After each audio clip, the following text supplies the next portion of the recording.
ಕೂಡ ಮುಗ್ದಿರುವಂತದ್ದು. ಇನ್ನ ನಟ ಸಂತೋಷ್ ಅವರಿಗೂ ಕೂಡ ನೋಟಿಸ್ ಹೋಗಿದೆ. ಈ ಮೂವರಿಗೆ ನೋಟಿಸ್ ಹೋಗಿದೆ.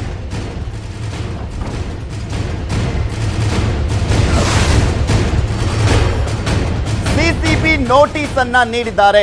ನಾಳೆ 11 ಗಂಟೆಗೆ ವಿಚಾರಣೆಗೆ ಹಾಜರಾಗುತ್ತೇನೆ, ತನಿಖೆಗೆ ಸಂಪೂರ್ಣ ಸಹಕಾರವನ್ನ ನೀಡುತ್ತೇನೆ. ನಾನು ನನ್ನ ಹೆಸರು ಈ ಪ್ರಕರಣದಲ್ಲಿ ಯಾಕೆ ಬಂತು ಅಂತ ಗೊತ್ತಿಲ್ಲ. ದಿಗಂತ್ ಐಂದ್ರಿತಾರೆ ರಾಗಿಣಿ ಜೊತೆ ಒಡನಾಟ ಇಲ್ಲವೇ ಇಲ್ಲ. ಬೇಕಾದಲ್ಲಿ ಕಾಲ್ ಡೀಟೇಲ್ಸ್ ಅನ್ನ ತೆಗೆದು ನೋಡಲಿ ಅಂತ ಹೇಳಿದ್ದಾರೆ. ವೀರೇನ್ ಖನ್ನಾ ಸೇರಿದಂತೆ ಯಾವ ಆರೋಪಿಗಳೂ ನನಗೆ ಗೊತ್ತಿಲ್ಲ ಅಂತ ಹೇಳಿಕೆಯನ್ನ ನೀಡಲಾಗಿರುವಂಥದ್ದು. ಈ ಒಂದು ಹೇಳಿಕೆಯನ್ನ ಯಾರು ನೀಡಿದ್ದಾರೆ ಅಂದ್ರೆ ಇಲ್ಲಿ ಪ್ರಮುಖವಾಗಿ ಯುವರಾಜ್ ಅವರು, ಆರ್ ವಿ ದೇವರಾಜ್ ಅವರ ಪುತ್ರ ಯುವರಾಜ್ ಅವರು ಈ ರೀತಿಯಾಗಿ ಹೇಳಿಕೆಯನ್ನ ಕೊಟ್ಟಿದ್ದಾರೆ. ಈಗ ಬಂಧಿತರಾಗಿದ್ದಾರಲ್ಲ ಆರೋಪಿಗಳು, ಅವ್ರು ಯಾರ ಜೊತೆನೂ ಕೂಡ ನನಗೆ ಸಂಬಂಧ ಇಲ್ಲ, ಅವ್ರು ಬೇಕಿದ್ರೆ ಕಾಲ್ ಡೀಟೇಲ್ಸ್ ಅನ್ನ ಚೆಕ್ ಮಾಡ್ಕೊಳ್ಳಿ, ನನಗೂ ಇದಕ್ಕೂ ಯಾವುದೇ ರೀತಿಯಾದಂತಹ ಸಂಬಂಧ ಇಲ್ಲ, ಯಾಕೆ ನೋಟಿಸ್ ಅನ್ನ ಕೊಟ್ಟಿದ್ದಾರೆ ಅಂತ ಗೊತ್ತಿಲ್ಲ, ನಾನು ಈ ಒಂದು ತನಿಖೆಗೆ ಸಂಪೂರ್ಣವಾಗಿ ಸಹಕಾರವನ್ನು ನೀಡ್ತೇನೆ ಅಂತ ಹೇಳಿದ್ದಾರೆ.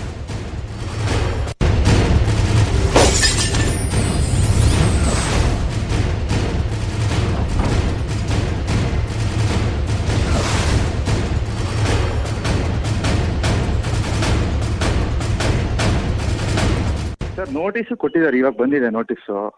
ಸಿಸಿಬಿ ಅವರಿಂದ ನೋಟಿಸ್ ಬಂದಿದೆ. ಅವರು ನಾಳೆ ಬೆಳಿಗ್ಗೆ ಕರೆದಿದ್ದಾರೆ. ನಾಳೆ ಬೆಳಿಗ್ಗೆ ಹೋಗ್ಬಿಟ್ಟು ಅವ್ರು ಸಂಪೂರ್ಣ ಏನಿದೆಯೋ, ಏನ್ ಬೆಂಬಲ ಬೇಕೋ, ಏನ್ ಸಹಕಾರ ಬೇಕೋ ಕಂಪ್ಲೀಟ್ ಆಗಿ ನಾನು ಕೊಡ್ಲಿಕ್ಕೆ 100% ತಯಾರಿದ್ದೀನಿ. ಯಾಕೆ ನನ್ನ ಹೆಸರು ಬಂತು, ಯಾರು ಹಿಂಗ್ ಬಂತು ಅಂತ ನನಗೆ ಖಂಡಿತ ಗೊತ್ತಿಲ್ಲ.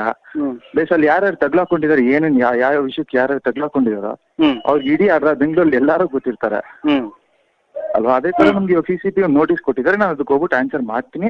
ಖಂಡಿತ ಬಂದು ನಾನು ಯಾವ ತರ ಬೆಂಬಲ ಬೇಕಾದ್ರೂ ಕೊಡ್ಲಿಕ್ಕೆ ನಾನು ತಯಾರಿದ್ದೀನಿ ಸರ್. ಈಗ ಎನ್ಕ್ವೈರಿ ಮಾಡ್ತಾರ ದಿಗಂತ್, ಐಂದ್ರಿತಾ ಇವರೆಲ್ಲ ಪರಿಚಯ ಇದಾರಲ್ಲ ಸರ್, ಅವ್ರ ಜೊತೆಗೆ ಒಡನಾಟ ಇದೆಯಲ್ಲ ಸರ್? ಐಂದ್ರಿತಾ ರೈ, ದಿಗಂತ್ ಸರ್ ಅವ್ರು ನನ್ನ ಲೈಫಲ್ಲಿ ನಾನು ಕಾಲ್ ಡೀಟೇಲ್ಸ್ ತೆಗಿಲಿ, ಅದು CDR ಅಂತಾರೆ ಇನ್ನೊಂದು, ಅದು ತೆಗಿಲಿ, ಅವ್ರ ಕಾಂಟ್ಯಾಕ್ಟ್ ಇರ್ಲಿ, ಏನಾದ್ರೂ ಒಂದಿತ್ತು ಕಾಂಟ್ಯಾಕ್ಟ್ ನಾನು ಅವ್ರ ಹತ್ರ ಒಂದ್ಸಲಿ ಮಾತಾಡಿದ್ದೀನಿ ಅಂತ ಏನಾದ್ರು ನಿಮ್ಗೆ ಸಿಕ್ತು ಅಂದ್ರೆ, ರಾಗಿಣಿ ಅವರಾಗಿರ್ಬೋದು ಅಥವಾ ದಿಗಂತ್ ಆಗಿರ್ಬೋದು, ಇವ್ರದ್ದು ಯಾರದೇ ಆಗಿರ್ಲಿ, ಒಂದ್ ಸಿಕ್ತು ಅಂದ್ರೆ ನೀವ್ ಏನ್ ಹೇಳ್ತಿರೋ, ನೀವೇನ್ ಹೇಳ್ತಿರೋ ನಾನು ಅದಕ್ಕೆ ತಯಾರು. ವೀರೇನ್ ಖನ್ನಾ ವೀರೇನ್ ಖನ್ನಾ ಸರ್ ನಮ್ಗೆ ಗೊತ್ತಿರೋದು ಬರೀ ಅಕ್ಷಯ್ ಖನ್ನಾ ಫಿಲಂ ಆಕ್ಟ್ರು. ಈ ವೀರೇನ್ ಖನ್ನಾ ಎಲ್ಲ ಗೊತ್ತಿಲ್ಲ. ಎಲ್ಲ ನಿಮ್ಗೆ ಸಿಸಿಬಿ ಅವರೇ ದಾಖಲೆ ಕೊಡ್ತಾರೆ ಸರ್, ನಾನು ಹೇಳೋದಿಲ್ಲ. ಅವ್ರು ಎಂಕ್ವೈರಿ ಮಾಡ್ತಾರೆ, ಅವ್ರೆ ಅದ್ರಲ್ಲಿ ಏನಿದೆ ಮಾಹಿತಿ ಕಂಪ್ಲೀಟ್ ಕೊಡ್ತಾರೆ ಸರ್. ನೋಡಿ, ಇದೆಲ್ಲದ್ರ ಬಗ್ಗೆ ಕಂಪ್ಲೀಟ್ ಡೀಟೇಲ್ಸ್ ಅನ್ನ ನೀಡ್ತಾರೆ ನಮ್ಮ ಪ್ರತಿನಿಧಿ ಗಂಗಾಧರ್. ನೇರ ಸಂಪರ್ಕದಲ್ಲಿ ಜಾಯ್ನ್ ಆಗ್ತಾ ಇದ್ದಾರೆ. ಎಸ್ ಗಂಗಾಧರ್, ನೋಡ್ತಾ ಇದೀವಿ ಬಗೆದಷ್ಟು ಆಳಕ್ಕೆ ಇಳಿತಾ ಇದೆ ಡ್ರಗ್ಸ್ ದಂಧೆಯ ಪ್ರಕರಣ. ಈ ಇಬ್ಬರು ನಟಿಯರು ಮಾತ್ರನಾ ಅಂತ ಕೇಳ್ತಾ ಇದ್ದಂತ ಪ್ರಶ್ನೆಗೂ ಕೂಡ ಈಗ ಎಲ್ಲೋ ಒಂದ್ ಕಡೆ ಉತ್ತರ ಸಿಗುವಂತ ಸಾಧ್ಯತೆಗಳು ಕಂಡು ಬರ್ತಾ ಇರುವಂತದ್ದು. ಯಾವ ಮೂಲದಿಂದ, ಯಾವ ಮಾಹಿತಿಯ ಆಧಾರದ ಮೇಲೆ ಈ ಮೂವರಿಗೆ ನೋಟಿಸ್ ಅನ್ನ ನೀಡಲಾಗಿದೆ ಅಂತ?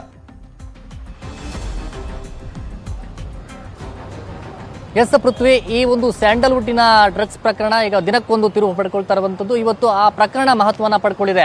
ಇಷ್ಟು ದಿನ ನಟಿಯರದ್ದಾಯಿತು, ಈಗ ನಟರ ಸರದಿ ಶುರುವಾಗಿದೆ ಅಂತ ಹೇಳ್ಬೋದು. ಯಾಕಂದ್ರೆ ನಟಿ ಸಂಜನಾ ಮತ್ತೆ ನಟಿ ರಾಗಿಣಿ ಅವರ ವಿಚಾರಣೆ ಸಂದರ್ಭದಲ್ಲಿ ಆಗಿರ್ಬೋದು, ಬಂಧನ ಸಂದರ್ಭದಲ್ಲಿ ಕೂಡ ಸಾಕಷ್ಟು ಪ್ರಶ್ನೆಗಳು ಎದುರಾಗಿತ್ತು.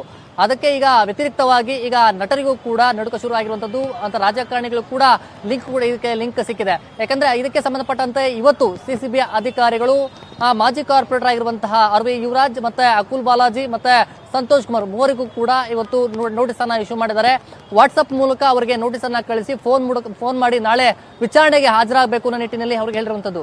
ಯಾಕಂದ್ರೆ ಇಷ್ಟು ದಿನದ ಬಂಧಿತ ಆರೋಪಿಗಳ ವಿಚಾರಣೆ ಸಂದರ್ಭದಲ್ಲಿ ಇವರ ಮೂವರ ಹೆಸರು ಕೂಡ ಪ್ರಸ್ತಾಪ ಆಗಿತ್ತು. ಅದಲ್ಲದೆ ಅವರ ಬಗ್ಗೆ ಮಾಹಿತಿಯನ್ನ ಕೂಡ ಬಂಧಿತ ಆರೋಪಿಗಳು ಬಾಯ್ಬಿಟ್ಟಿದ್ರು. RV ಯುವರಾಜ್ ಆಗಿರ್ಬೋದು, ಅಕುಲ್ ಬಾಲಾಜಿ ಮತ್ತೆ ಸಂತೋಷ್ ಕುಮಾರ್, ಇವು ಮೂವರ ಬಗ್ಗೆ ಕೂಡ ಹೆಸರು ಪ್ರಸ್ತಾಪ ಆಗಿತ್ತು ಅಂತ ಹೇಳಲಾಗ್ತಾ ಇದೆ. ಹೀಗಾಗಿ ಇವರ ಒಂದು ಸ್ಪಷ್ಟತೆ ಮತ್ತೆ ಅದರ ಬಗ್ಗೆ ಅವರ ಒಂದು ಹೇಳಿಕೆಯನ್ನ ಪಡೆಯಕ್ಕೆ ಈಗ ಸಿಸಿಬಿ ಅಧಿಕಾರಿಗಳು ಅವ್ರ ಮೂವರಿಗೂ ಕೂಡ ನಾಳೆ ವಿಚಾರಣೆಗೆ ಬರಬೇಕು ಅಂತ ನೋಟಿಸ್ ಅನ್ನ ಇಶ್ಯೂ ಮಾಡಿರುವಂತದ್ದು. ಅಕುಲ್ ಬಾಲಾಜಿ ಅಂದ್ರೆ ರಿಯಾಲಿಟಿ ಶೋಗಳಲ್ಲಿ ಆಗಿರ್ಬೋದು, ಆಂಕರಿಂಗ್ ಮಾಡಿದ ಫೇಮಸ್ ಆಗಿದ್ರು. ಅದಲ್ಲದೆ ಸಂತೋಷ್ ಕುಮಾರ್ ಇತ್ತೀಚೆಗೆ ಒಂದು ರಿಯಾಲಿಟಿ ಶೋ ಮೂಲಕ ಚಿತ್ರರಂಗದಲ್ಲಿ ಬೆಳಕಿಗೆ ಬಂದು ಅವರು ಕೆಲವೊಂದು 3-4 ಚಿತ್ರಗಳಲ್ಲಿ ಕೂಡ ನಟನೆ ಮಾಡಿದ್ರು. ಅದಲ್ಲದೆ ಈಗ ರಾಜಕಾರಣಿ ಅಂದ್ರೆ ಮಾಜಿ ಶಾಸಕ ಆಗಿರುವಂತಹ RV ದೇವರಾಜ್ ಅವರ ಪುತ್ರ RV ಯುವರಾಜ್ ಅವರು ಕೂಡ ಈಗ ಈ ಒಂದು ನೋಟಿಸ್ ಇಶ್ಯೂ ಆಗಿರುವಂತದ್ದು. ಅವ್ರ ಮೂವರು ಕೂಡ ನಾಳೆ ವಿಚಾರಣೆಗೆ ಹಾಜರಾಗುತ್ತೆ.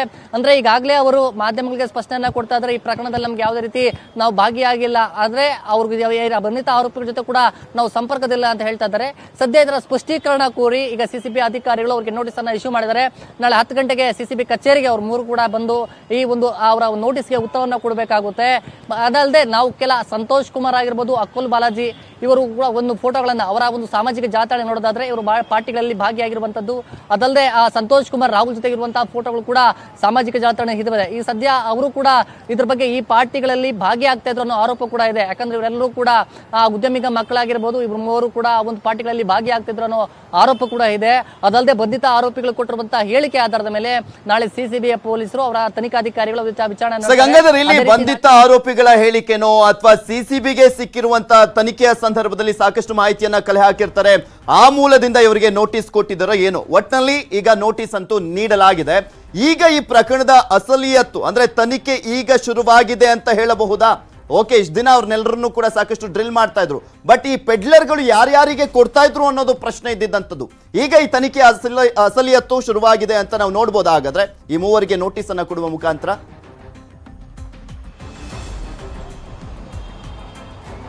ಎಸ್ ಪೃಥ್ವಿರಾಜ್, ಅಂದ್ರೆ ಈ ಒಂದು ಪ್ರಕರಣ ಬೆಳಕಿಗೆ ಕಾಟನ್ಪೇಟೆಯಲ್ಲಿ ಒಂದು FIR ಆಗುತ್ತೆ. ಆ ನಂತರ ಈ ಸಿಸಿಬಿ ಅಧಿಕಾರಿಗಳು ಗ್ರೌಂಡ್ ಮಟ್ಟದಲ್ಲಿ ತನಿಖೆಯನ್ನ ಮಾಡಕ್ಕೆ ಪ್ರಾರಂಭ ಮಾಡ್ತಾರೆ. ಯಾರು ಡ್ರಗ್ಸ್ ಪೆಡ್ಲರ್, ಬೆಂಗಳೂರಿನಲ್ಲಿ ಸುಮಾರು 20ಕ್ಕೂ ಹೆಚ್ಚು ಜನ ಡ್ರಗ್ ಪೆಡ್ಲರ್ಗಳ ಬಂಧನ ಮಾಡ್ತಾರೆ.